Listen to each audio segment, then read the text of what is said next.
بسم الله الرحمن الرحيم والصلاة والسلام على مبعوث رحمة العالمين سيدنا وحبيبنا محمد وعلى آله وصحبه من اهتدى بهديه إلى يوم الدين أما بعد السلام عليكم ورحمة الله وبركاته. waxaan doonaynaa insha allahu tacaala casharadii laarabalkan ku jirnay maanta insha allahu tacaala waxaan doonaynaa inaan isticmaalno aan ku saxino laarabalkeenii bootstrap.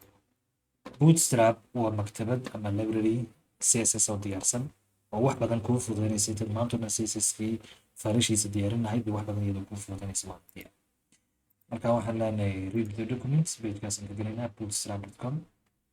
git bootstrap.com kadib waan dhacdhacaynaa hoos inoo tag waxaana soo qaadaa intaynu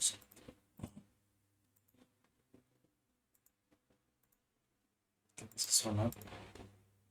waxay noo tegaysaa daba dhegeyskeenii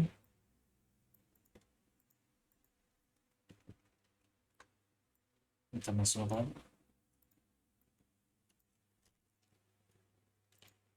waxaad leedahay halkaas inoo dhex dhig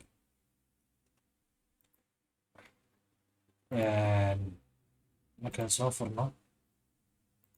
yaraalkiina wuxuu ahaa markadayaa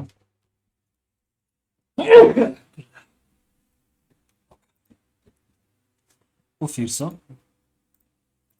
markaan ka qaadno meesha linkiga markaan ka qaadno isbedelka dhacayo u fiirso suu noqda eeg markaan kana soo qabanay soo sameynayna linkiga kusoo celinaynaa waxaad arkaysaa saas waayahay waxaan sameynaynaa halkan class cusub baan sameynaynaa halkan class yidhaahdo container reload u fiirso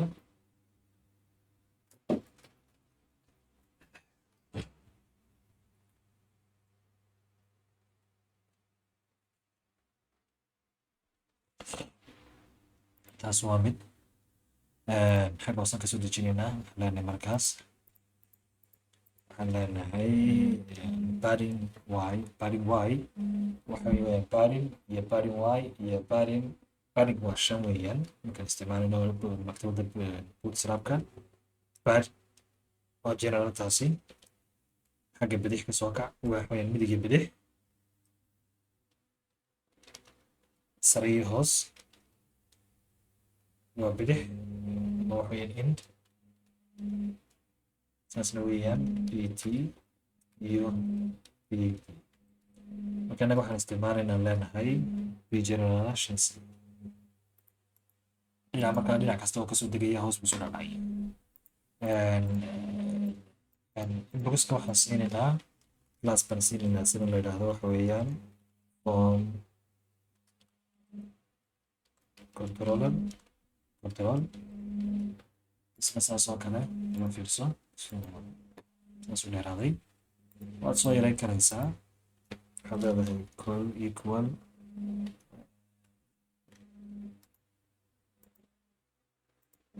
saas bay shanta way u dheer tahay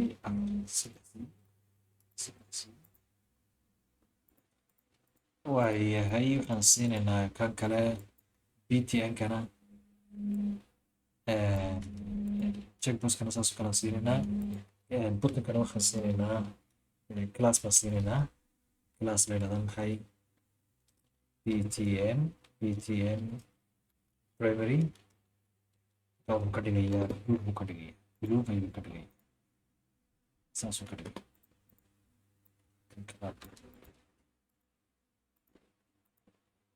waxaan u baahannahay haddaba kasoo dhigtanaa waxaa margin y sariir hoos intaa markaan sameynay kadib waxaan doonaynaa haddaba halkan soo dhino wixii notes aqoon intaan soo dhino waxaan ku noqonaynaa controlkeenii wuxuu ahaa node factory 9 kaana iska xir user control iska xid node control wuxuu ahaa kaasaan ku jirno waxaan leenahay markaan waxaan notes equal variable cusub baan sameynay la yidhahdo notes wuxuu leeyahay note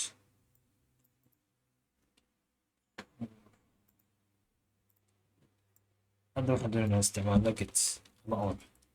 marka baran doona insha allahu tacaala step by step. Right. Nodeska haddaba waxaan doonaa inaan u dirno we want to send nodes variable to bladeky index.blade nodeska saan ugu diraynaa markaa xagana dhimanaynaa u fiirso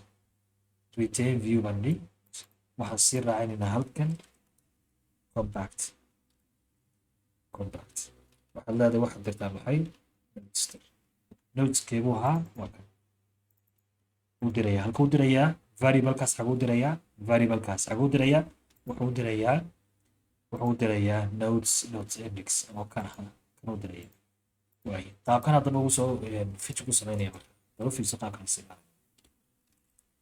waxaan leenahay for each la socon ma furayo mana isticmaalayo sidii caadiga ahayd kan joogano node bladeka ma sameynayno maxay tahay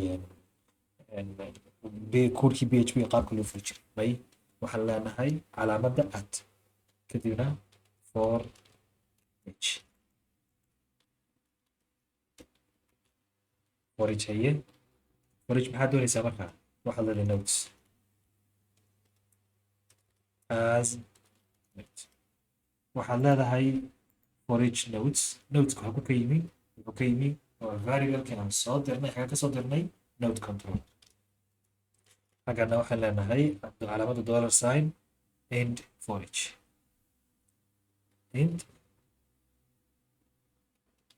for each waxaan leenahay haddaba waxaad samaysaa bal u fiirsado li waxaad samaysaa baan leenahay halkan waxaad ku dhex qortaa qaabka markaad doonaysid php waxaan isticmaali jirnay echo xaggan markaan ku jirno blade markaan ku dhex jirno ma isticmaalin oo kema isticmaalin xaggan soo dallaa kon soo dallaa sayir weyne baagtaani markaan ku jirno bladeka ma isticmaalaysid calaamadda echo ma isticmaalaysid laakiin waxaad isticmaalaysaa double curly bracket aad isticmaalaysaa kaas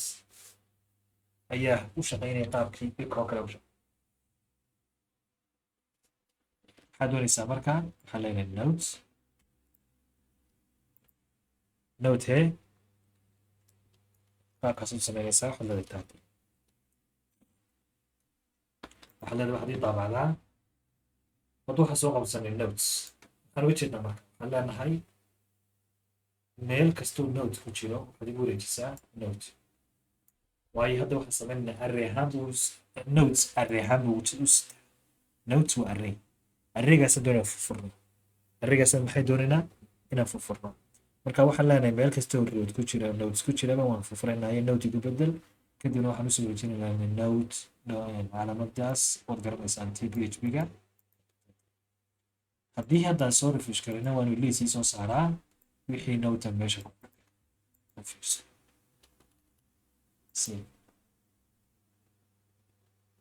عفوا كديدي وحين جديدي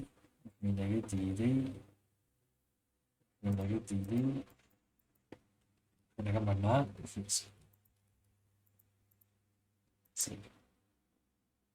sorry active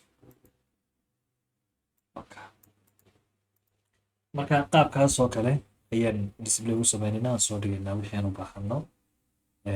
noteskan u baahano aan soo dhigaynaa insha allahu tacaala waxaan eegaynaa wixii ka dambeeya san u dhigi garaynayno iyo san update ugu sameynayna insha allah